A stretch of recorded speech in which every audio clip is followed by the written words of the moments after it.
नमस्कार, स्वागत है आपका पब्लिक इंडिया पर। मैं हूं नीलू व्यास। आज एक बहुत ही दिल दहलाने वाले केस की बात करते हैं और ये है उड़ीसा के भरतपुर पुलिस स्टेशन, जो कि भुवनेश्वर का एक पुलिस स्टेशन है, उसकी बात यहाँ पर हो रही है। और आज कांग्रेस ने इसको लेकर प्रेस कॉन्फ्रेंस भी किया। लेकिन उड़ीसा की ही एक बेटी थी जो अपना रेस्टोरेंट बंद करके और वो रास्ते में निकलती है और उसके साथ कुछ लड़के बदतमीजी करते हैं, उसके साथ छेड़छाड़ करते हैं। मामले की शिकायत जब वो लेकर पुलिस स्टेशन पहुंचती है अपने मंगेतर के साथ, तो उसके बाद पुलिस स्टेशन में उस महिला की पिटाई की जाती है और उसके साथ यौन शोषण किया जाता है।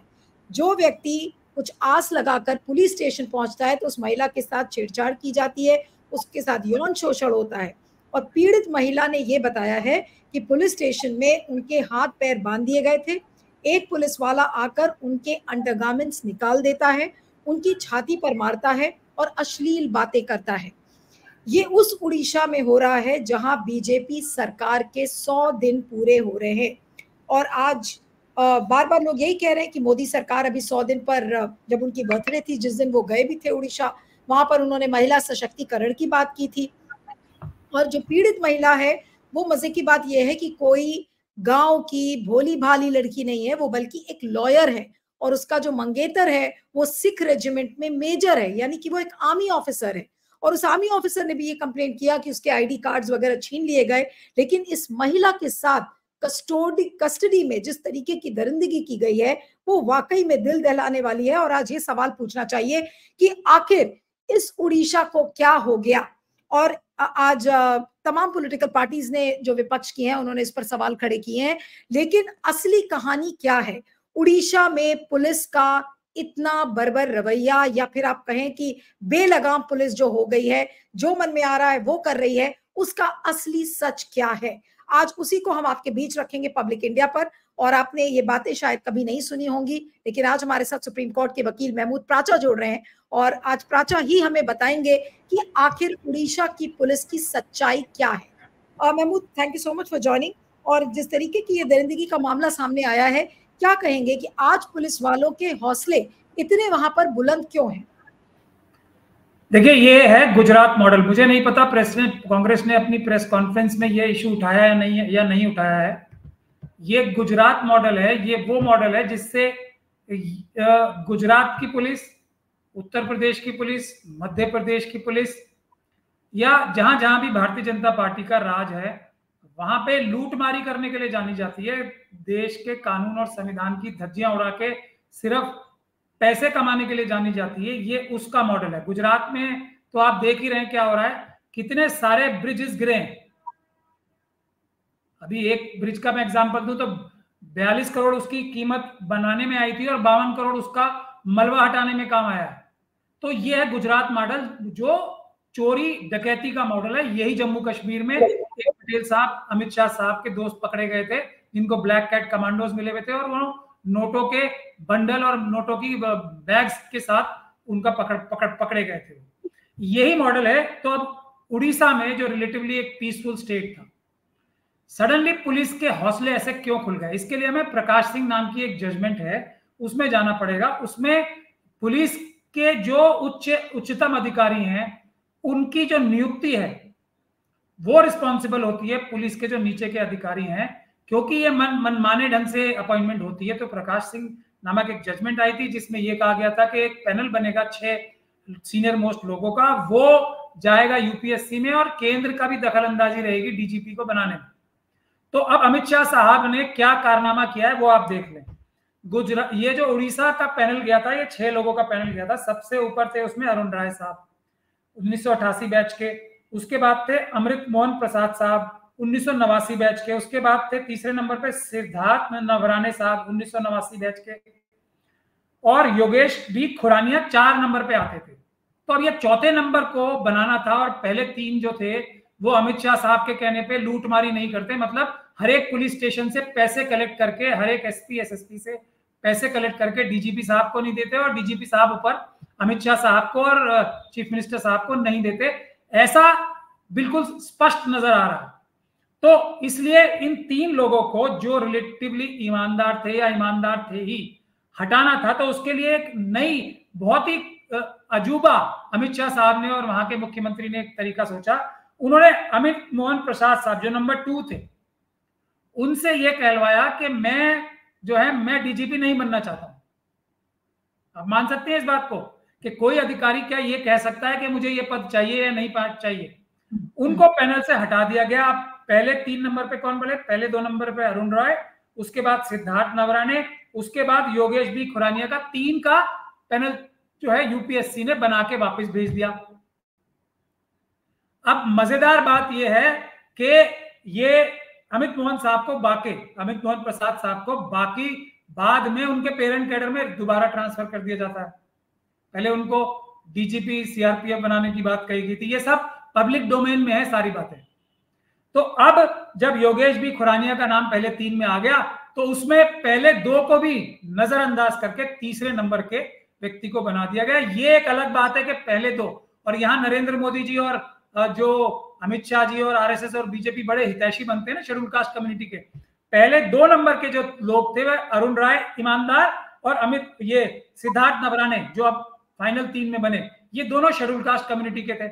इन दोनों को हटा के योगेश बी खुरानिया जी को बना गया और उसका नतीजा यह है कि लूटमारी का एक माहौल जो उत्तर प्रदेश और दूसरे बीजेपी के राज्यों में जाना जाता है, वो मॉडल गुजरात मॉडल यहां भी रेप्लिकेट होने जा रहा है। और जिसमें महिलाओं के प्रति अमित शाह साहब की उनके खुद और मोदी जी के बारे में उनके खुद के एक बहुत ही चहीते लीडर हैं दिल्ली के। पहले वो कपिल मिश्रा जी, पहले वो आम आदमी पार्टी में थे और उन्होंने एक ऑडियो कैसेट चलाई थी दिल्ली की असेंबली में जिसमें अमित शाह साहब की बात ये सुनाई दे रही है कि साहब ये चाहते हैं इस लड़की का पीछा किया जाए।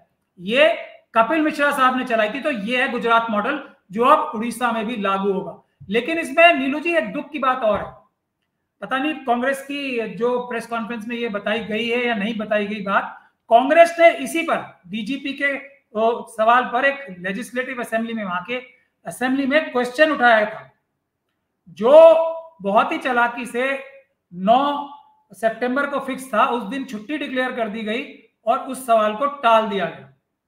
तो यह भी बहुत महत्वपूर्ण बात है कि कांग्रेस द्वारा जो सवाल उठाया गया था असेंबली में, कांग्रेस को इसके लिए बहुत मजबूत कदम उठाना चाहिए, वरना उड़ीसा उसी लाइन पे चला जाएगा जहां महिलाओं की सुरक्षा की गारंटी उतनी ही होगी जितनी उत्तर प्रदेश या गुजरात में है या राजस्थान में है या मध्य प्रदेश में। यानी कि हर महिला की इज्जत तार तार कर दी जाएगी वहां पे और पुलिस के द्वारा ही।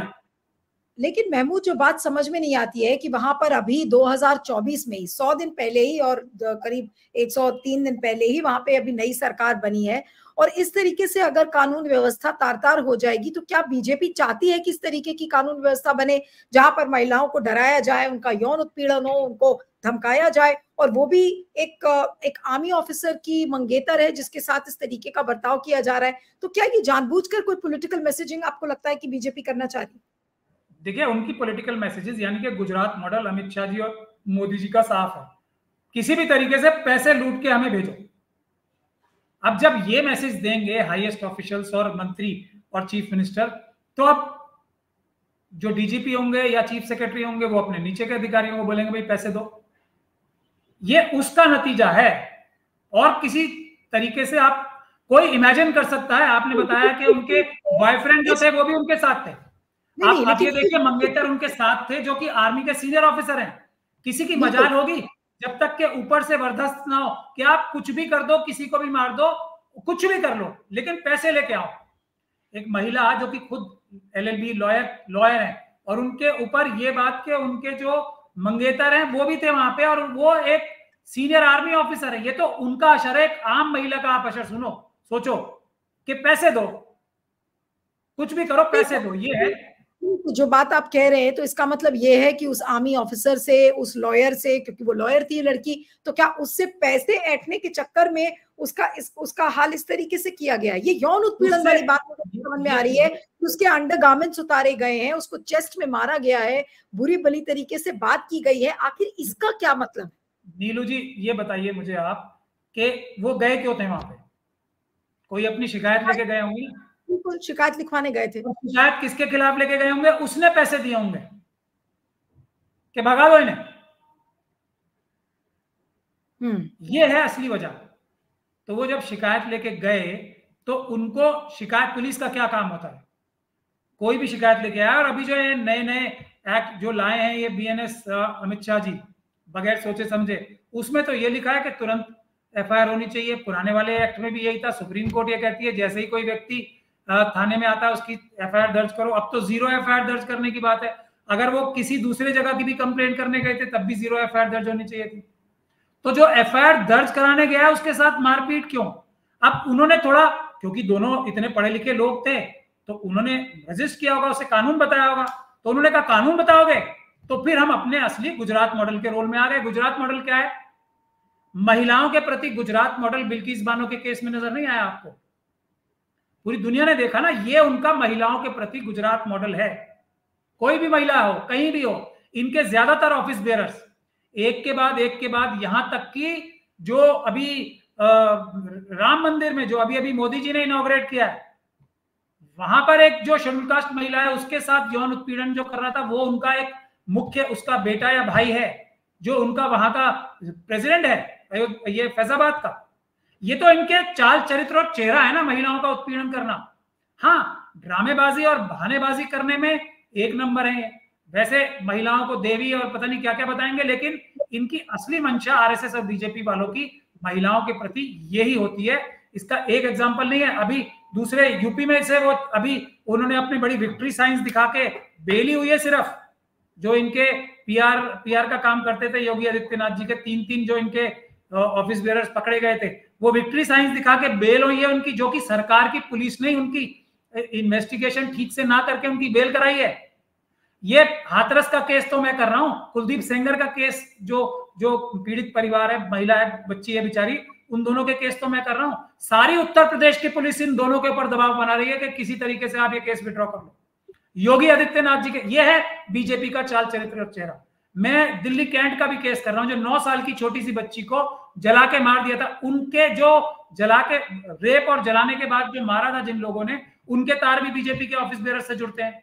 उसके लिए भी पूरी ताकत लगा रखी है दिल्ली पुलिस ने, यहां बैठ के उस परिवार के ऊपर तुम्हारी सुरक्षा विड्रॉ कर लेंगे, ये केस विड्रॉ कर लो। यहां तक कि माता पिता को उस बच्ची के, 9 साल की बच्ची, मरी हुई बच्ची के, पुलिस ने पिटाई की उसकी थाने में। ये है दिल्ली की अमित शाह पुलिस का मॉडल, वही तो रेप्लिकेट हो रहा है। ये अभी हमारी विघ्नेश फोगाट जो है उसके साथ क्या बिहेवियर किया दिल्ली पुलिस ने, सब के सब अमित शाह जी का मॉडल है, ये आरएसएस का मॉडल है। और ये हर जगह जहां बीजेपी होगी वहां महिलाओं के साथ यही मॉडल इख्तियार किया जाएगा कि तुमने कैसे दिया एफआईआर कराने के लिए, ये लो, अगर तुम पिटाई से भी तुम्हारी बेइज्जती नहीं हो रही, डर नहीं रहे, तो लो हम तुम्हारा यौन उत्पीड़न भी करेंगे। ये तो निर्लज्जता की आखिरी हद पार है ना। ये है इनका चाल चरित्र चेहरा। आप ये सही कह रहे हैं कि ये निर्लज्जता की हदें पार कर दी कि भाई एफआईआर भी नहीं दर्ज करेंगे और अगर आप ज्यादा हिम्मत करेंगे तो हम आपका यौन उत्पीड़न भी कर देंगे।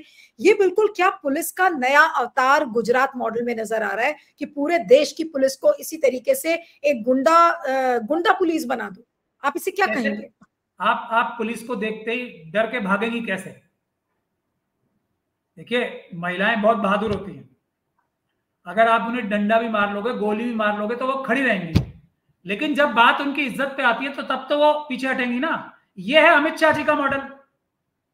अमित शाह जी के नाम के साथ कितने केस जुड़ते हैं, मोदी जी के नाम के साथ कितने केस जुड़ते हैं, भले ही उनमें ये अपनी बहुत ज्यादा ताकत लगा के ये उन केसेस में अभी तक ये वो नहीं हुए, इंडाइट नहीं हुए, लेकिन खुद अपने होम मिनिस्टर की हत्या का चार्ज जिस होम मिनिस्टर के ऊपर, अभी सिटिंग होम मिनिस्टर के ऊपर लगाओ, उसको क्या हक बनता है कि वो देश का होम मिनिस्टर बन के दुनिया के सामने आंखें सीधी करके बात करे?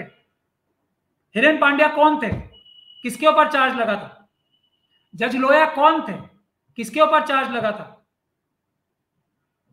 तो यही मॉडल है अमित शाह मॉडल और गुजरात मॉडल।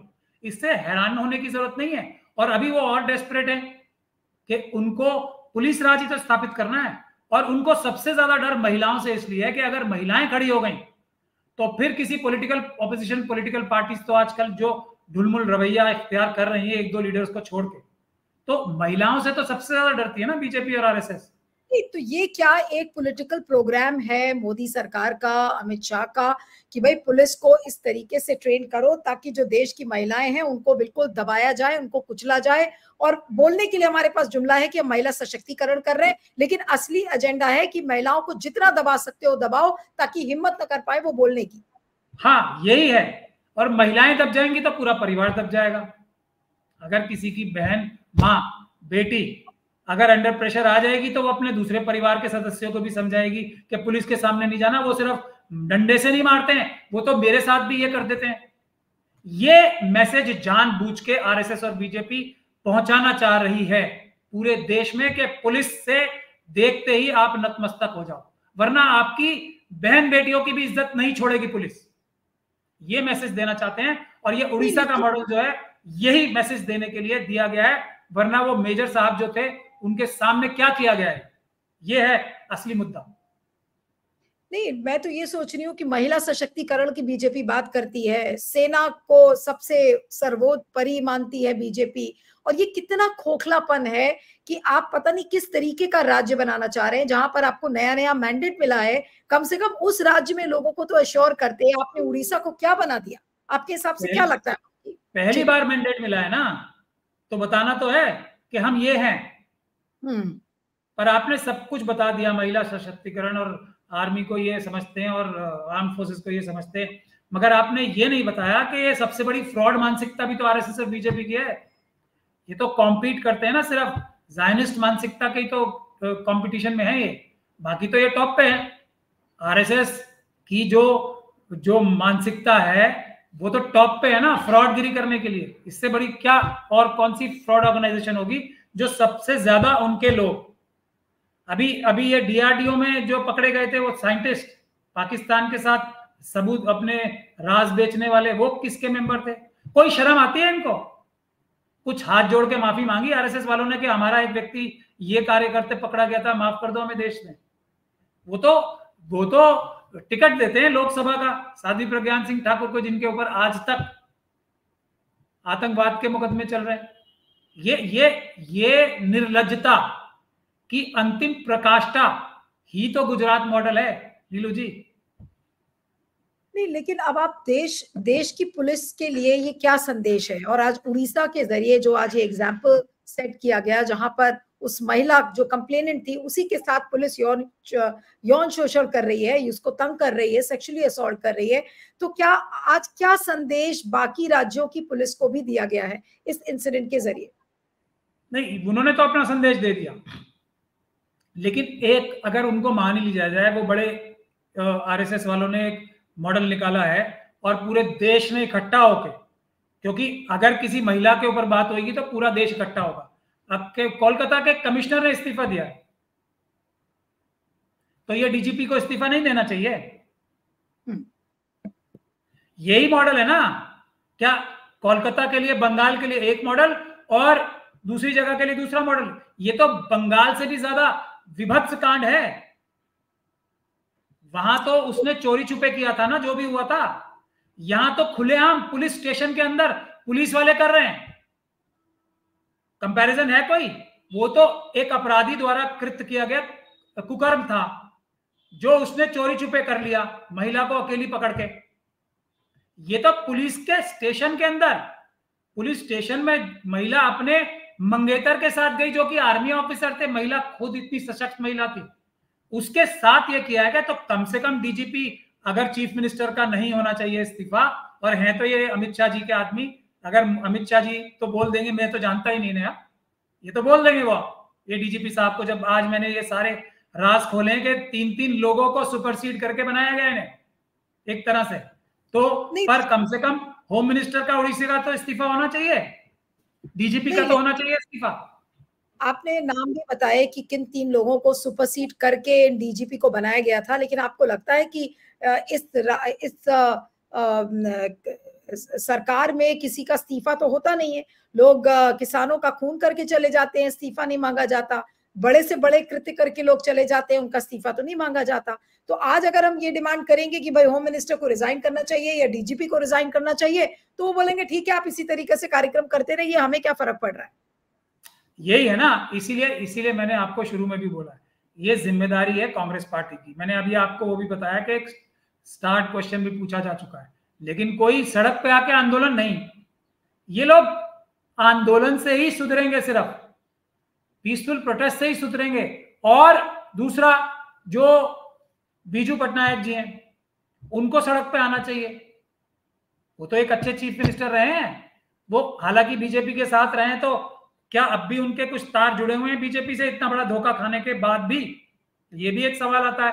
तो कांग्रेस को और बीजू जनता दल को अपने आपसी डिफरेंसेस भी मिटाकर अमित शाह जी के घर के बाद एक बड़ा प्रोटेस्ट करना चाहिए।